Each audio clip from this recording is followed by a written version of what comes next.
হযরত আবু মুসা রাদিয়াল্লাহু হযরত আবু মুসা রাদিয়াল্লাহু হইতে বর্ণিত আছে যে রাসূলুল্লাহ সাল্লাল্লাহু আলাইহি সাল্লাম ইরশাদ করিয়াছেন, তিন ব্যক্তি এমন আছে যে তাহাদের জন্য দ্বিগুণ সওয়াব রহিয়াছে।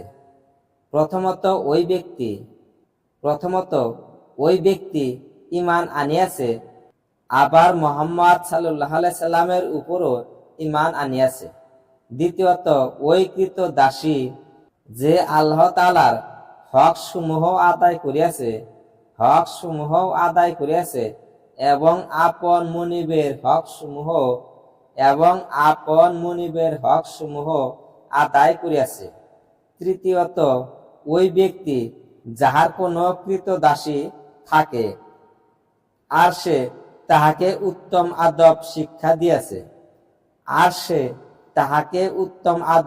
শিক্ষা দিয়াছে এবং উত্তম রূপে এলেম শিক্ষা দিয়াছে, অতঃপর তাহাকে মুক্ত করিয়া বিবাহ করিয়া